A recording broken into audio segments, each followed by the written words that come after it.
অপহরণ করা শিশুকে দিয়ে করানো হচ্ছিল ভিক্ষাবৃত্তি। দিনে ভিক্ষা আর রাতে অমানবিক নির্যাতন করা হতো ৬ বছর বয়সী এই শিশুটির ওপর। বিগত ৬ মাস খাবার না দিয়ে সারা শরীরে সিগারেট আর কয়লের আগুন দিয়ে হাতের নখ উপড়ে ফেলে তার উপর চালানো হয় নির্যাতন।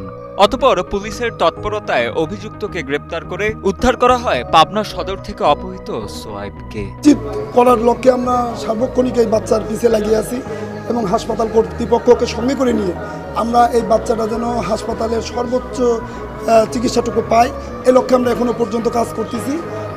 আগামী দিনে যেন এই ধরনের নেককারজনক ঘটনা না হয় এবং এই বাচ্চাটাকে যে পরিমাণ ক্ষত করা হয়েছে এটা একটা সর্বোচ্চ অমানবিক কাজ। আমরা চাই যে এইসব অমানবিক কাজ থেকে আমরা প্রশাসনের সহযোগিতায় যেন সুবিচারটা পাই।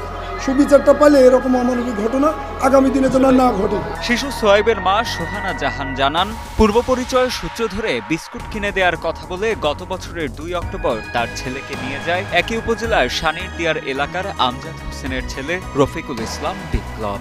এরপর সোয়াইবকে আর খুঁজে পাওয়া না গেলে বিপ্লবকে কল দিয়ে তার মোবাইলও বন্ধ পান সোয়াইবের মা। পরবর্তীতে সে বছরের ৭ অক্টোবর সদর থানায় অভিযোগ করলে ৬ মাস পর তথা গত ১৮ এপ্রিল উদ্ধার করা হয় সোয়াইবকে। আমি ওকে রেখে কাজে চলে যেতাম।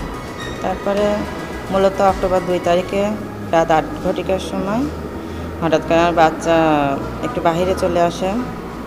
বাহিরে আসার পরে ওখানে ওই ছেলেটা গিয়ে বাচ্চাকে খাওয়ার জিনিসের নাম করে তারপরে বাচ্চাকে তুলে নিয়ে চলে যায়। তবে শিশুটির সাথে ঘটে যাওয়া এমন অমানবিকতার বিচার চান এলাকাবাসী ও স্থানীয় মানবাধিকার কর্মীরা। এ বিষয়ে ঘটনাটির সত্যতা নিশ্চিত করে পাবনা সদর থানার ভারপ্রাপ্ত কর্মকর্তা আব্দুল সালাম জানান, ৬ মাস আগে থানায় অভিযোগ দায়ের করলে বিভিন্ন স্থানে অনুসন্ধান চালায় পুলিশ।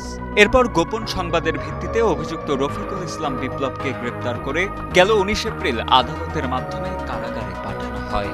সোয়াইবকে আমি কিছু কিনে দেই এই কথা বলে সেই রফিকুল ইসলাম নিয়ে যায়। তারপর থেকে এই বাচ্চাটাকে খুঁজে পাওয়া যাচ্ছিল না। পরবর্তীতে ভিকটিমের মা সোহানা খাতুন ৭/১০/২০২৪ একটা জিডি করে। এই জিডির প্রেক্ষিতে আমাদের এসআই জাকারিয়া এই জিডিকে নিয়ে যে ফোন দিয়ে তার সাথে কথা বলছে, এই ফোনে ট্র্যাক করে লোকেশন নিয়ে বিভিন্ন জেলায় এইটাকে আপনার বার্তা দেওয়া হয় যে এই নামে একটা শিশুকে তারা নিয়ে গেছে। তারই প্রেক্ষিতে এসআই জাকারিয়া রূপসা থানা থেকে ১৭/৪ সংবাদ পায় যে একটা বাচ্চাকে তারা ওখানে উদ্ধার করেছে। নির্যাতনের শিকার শিশুটির শারীরিক অবস্থা অনেকটাই করুণ। শিশুটির শরীরের বেশ কিছু স্থানে আছে কামড়ের দাগ, পচে গেছে হাতের একটি আঙুল। তাই শিশুটিকে যেন দ্রুত সুস্থ করে তোলা যায় সে লক্ষ্যে তাকে সব রকম চিকিৎসা সেবা দেওয়া হচ্ছে বলে জানান পাবনা জেনারেল হাসপাতালের সহকারী পরিচালক ডাক্তার মোহাম্মদ রফিকুল হাসান। বাচ্চাটাকে কিডন্যাপ করছে, কিডন্যাপ করে নিয়ে যায় একটা নির্জন এলাকায় তাকে আটকায় রাখছে। আটকায় রাখার পর তার শারীরিক ব্যাপক নির্যাতন করে সারা শরীরে কামড়ের দাগ, সিগারেটের আগুন দিয়ে পুরানো, প্লাস তার একটা নখ বাম হাতের চেনি নখটা তাকে একেবারে ক্ষত করে ফেলছে, উঠায় ফেলছে। এই অমানবিক কাজগুলো আসলে কোনো মানুষ করতে পারে এটা ভাবা একটা দুষ্কর বিষয়। অপহরণ চক্রকারীকে দৃষ্টান্তমূলক শাস্তি আবেদন করছি।